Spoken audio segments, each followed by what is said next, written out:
Terima kasih Anda masih bersama kami. Bagi Anda yang baru saja bergabung, kami hadirkan kembali 3 berita utama hari ini. Petani kentang di lereng Gunung Dieng, Banjarnegara terancam gagal panen karena tanaman diterjang es embun. Warga desa Prigi di Grobogan rela keluar masuk hutan dan lewati jalan menanjak agar bisa mendapatkan air bersih.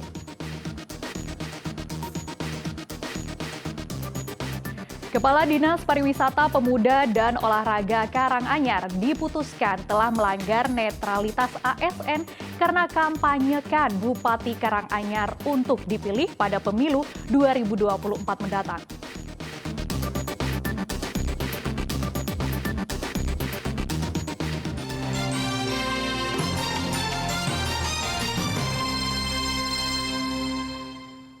Warga pinggiran hutan desa Prigi di Grobogan terpaksa memburu air ke tengah hutan lantaran sumur warga mulai kering akibat kemarau. Warga sudah kesulitan air selama 3 bulan terakhir.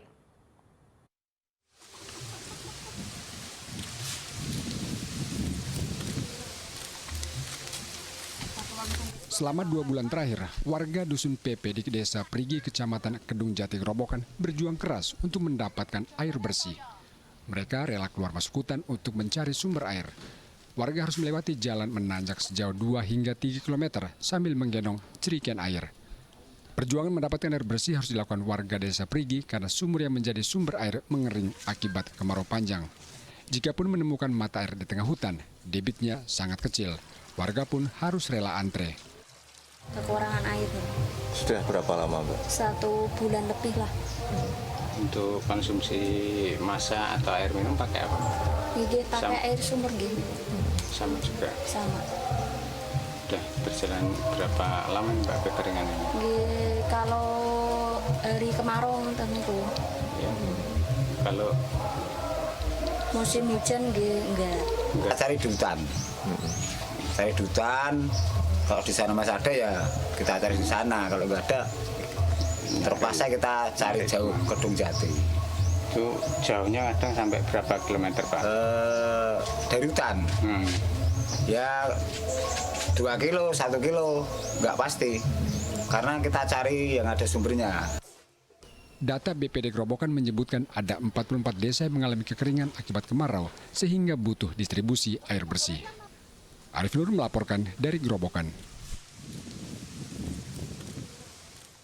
Warga desa Ronggo di Pati rela berebutan untuk mendapatkan air bersih yang disalurkan untuk mereka. Selama kemarau panjang, warga kesulitan mendapatkan air bersih karena sumur-sumur mengering dan mata air di hutan juga mulai mengecil.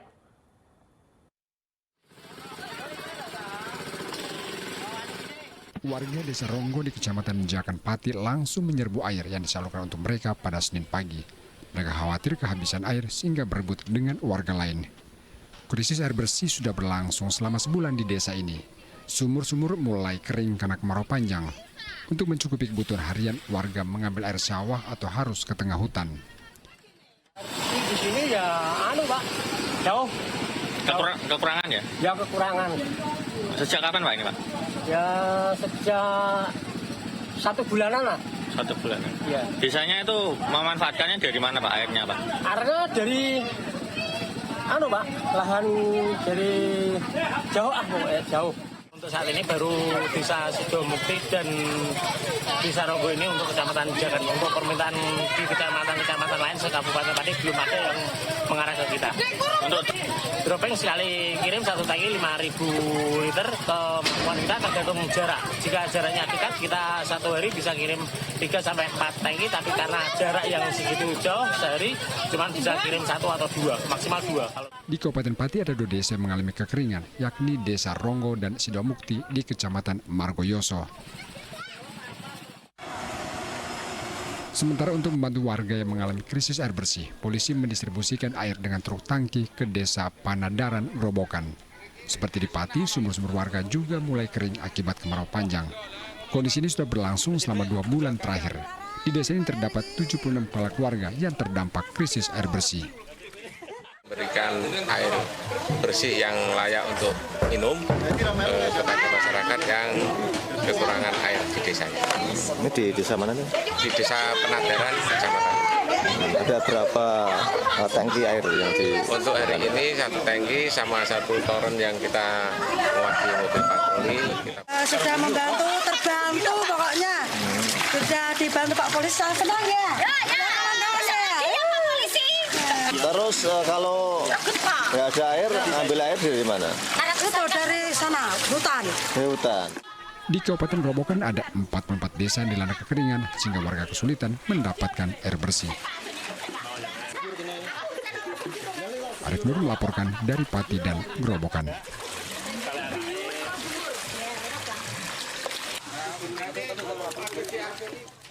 Badan Pengawas Pemilu Kabupaten Karanganyar menyimpulkan ada pelanggaran netralitas ASN pada kasus kampanye yang dilakukan Kepala Dinas Pariwisata Pemuda dan Olahraga Karanganyar, Hari Purnomo.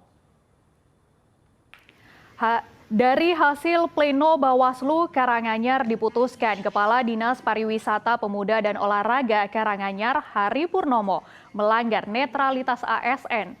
Bawaslu telah mengirimkan surat rekomendasi kepada Komisi Aparatur Sipil Negara untuk memberikan sanksi kepada Hari Purnomo.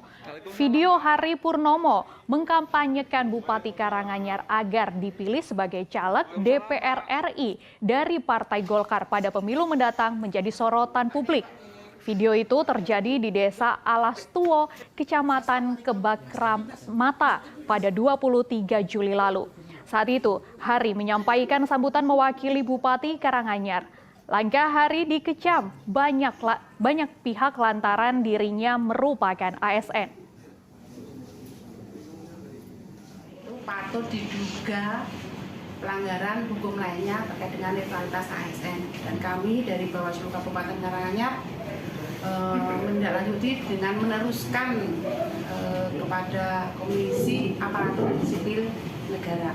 Nah, ini sudah proses, kita upload karena melalui aplikasi sudah kita upload data-data yang kita peroleh dan kemudian kajian yang kita hasil keterangan itu sudah kita upload dan hari ini proses kita teruskan kepada Komisi Aparatur Sipil Negara dan nanti. Para kiai dan santri diajak untuk menyukseskan pemilu tahun 2024 mendatang. Apalagi para santri dan alumni pondok pesantren diberikan ruang yang sama untuk ikut berkontestasi pada pemilu mendatang. PLT Ketua Umum Partai Persatuan Pembangunan Muhammad Mardiono menyampaikan ajakan tersebut saat mengunjungi pondok pesantren Miftahur Rosyidin di Dusun Cekelan, Temanggung. Pondok pesantren dianggap bisa berperan aktif mensukseskan pemilu 2024. Apalagi yang berkontestasi juga ada yang merupakan alumni pondok pesantren.